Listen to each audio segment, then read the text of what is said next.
Hello. This is Smiles. You guys know me, Deputy Dingleberry, many other names.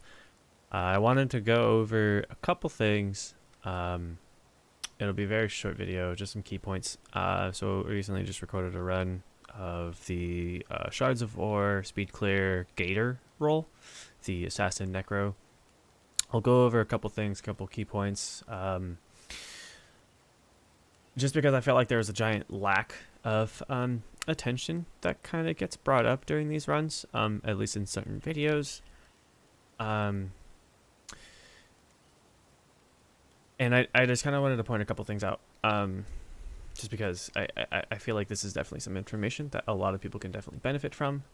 And this is a dungeon that is definitely very widely learned and a lot of people use. And I just want to kind of jump into it. So I kind of just have this running, and I'm just going to play this video and then pause and talk about some things. So we'll just keep this going. Oh, this at 50%. Should have done that earlier. Didn't realize how loud it was. So we can actually skip, because you guys know that. So at the beginning of the dungeon, use your consumables as you'd like. I forgot my pie. I tried to select the beacon, but I didn't path my way correctly, so I just prompted to skip it. And thusly, kind of just skipped eating Ebon Escape to the beacon. A lot of people do it. You can do it. You definitely should if the spawn is good and you time it correctly. I definitely would recommend doing that. DC to this group, as always. I don't really hold on the DC. Like, I don't keep it pending as a skill. I wait till... So if you're using, the minimap, you'll see right when you get into cast range, you'll see like a little yellow silhouette of the dots on the minimap. And right when I see that yellow ring is when I try to time my DC. Just because, like, I know that's when it's going to go off. Like, it's going to go off no matter what. My character's not going to run forward. I am in cast range, right? So here I got a little stuck. So just quickly C-spaced and used Heart of Shadow to get myself unstuck. You also did want to DC to that group because, just as they did right now, they will kill the Brigand, hopefully, so that you could DC again to this group. Yes, between all the dashes, you will run a little tight on your energy, but that's okay. You should be fine. For the most part, you could just keep dashing away. And sometimes, depending on this enchanted group, you can auto path just straight to the dungeon lock, but they were a little close to the left, so I opted not to. I just ran around, broke them with dash, and kept running. With this group, you could just cast Shadow Form again, DC to something far, swap to a low energy set, so when you get debilitating shot, it doesn't matter, and then swap to a high, swap back to your staff or something, and use dash again. With this, do not forget your alcohol, as that is how Dwarven Stability prevents your knockdowns. I do mess up here. I did...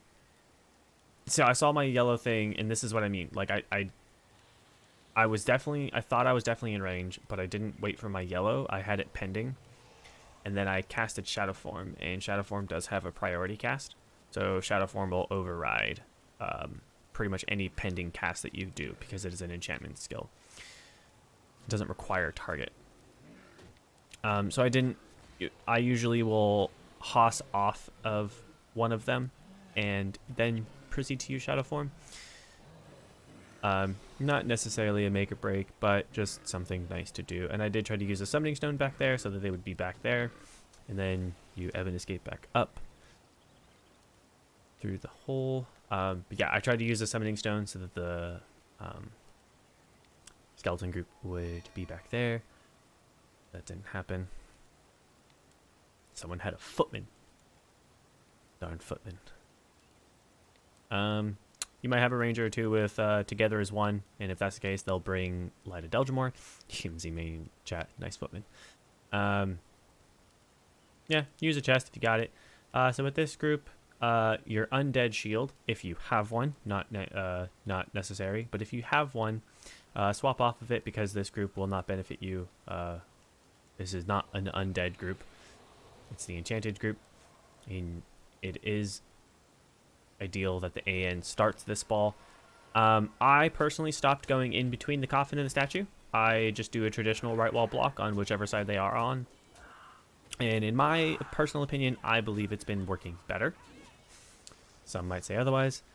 But I personally feel like it works better if you do not go in between them. If you just pick one side depending on where they spawn and you just right wall block either on the coffin or the statue. Do not go in the middle.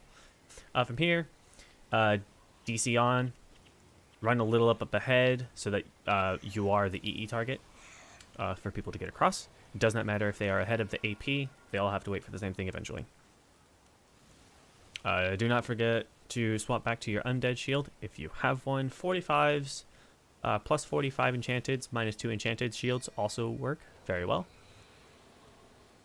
And also, don't be the people that wait off of the dungeon lock. Just stand on the dungeon lock. You already see me spamming spacebar. Once you have the key, just use the lock and zone. Again, do not forget your alcohol. Hoss off this group. What I tried to do in level 2 is what you should do. It doesn't matter if they aggro onto people. And same again here. Run with them.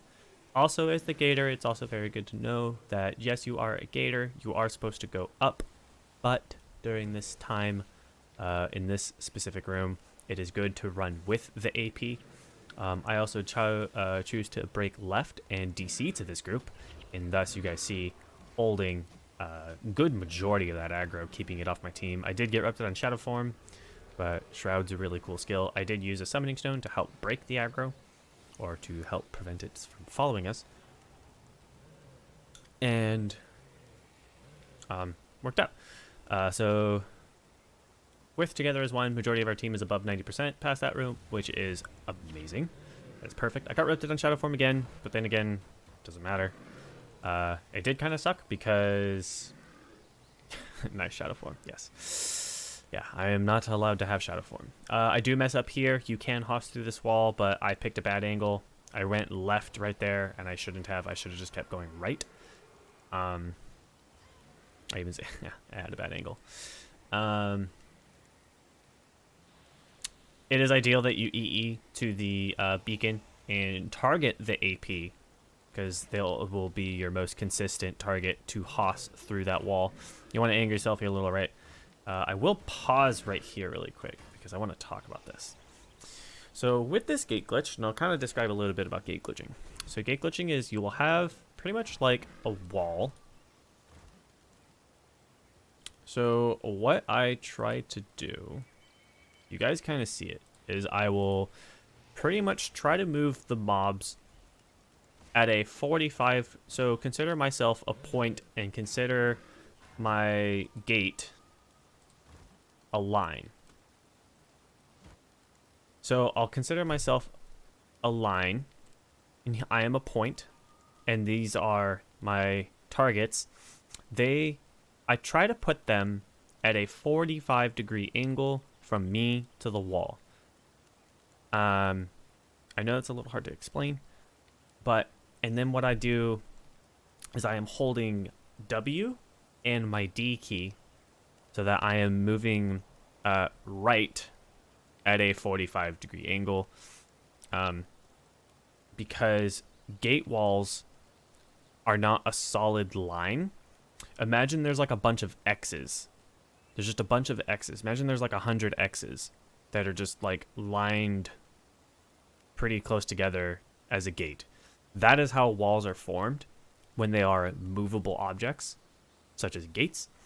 And basically you kind of find the groove that is in between those gaps of those X's that are either linear with you or completely perpendicular to which your direction is.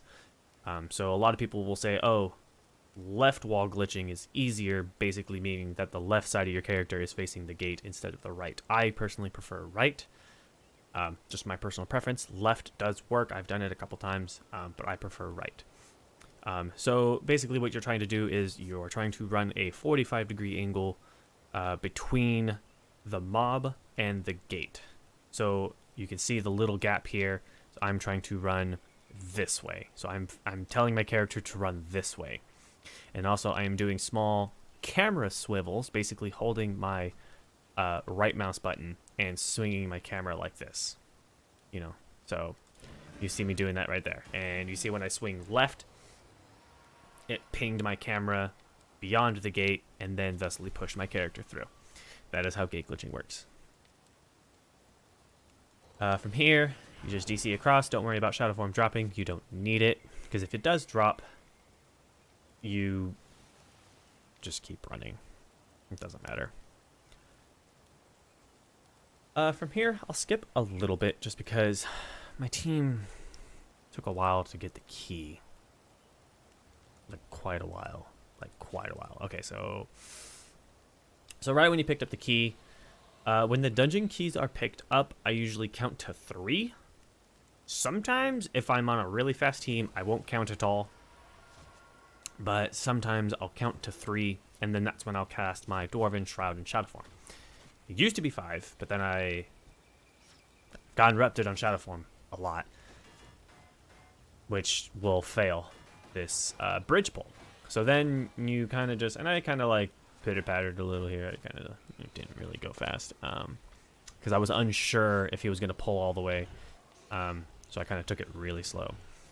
You want him in the jet. He wasn't in the jet, but I stopped trying to pull him because my team approached. Now you will see me spam ping the Dervish because, well, they jumped in way too soon.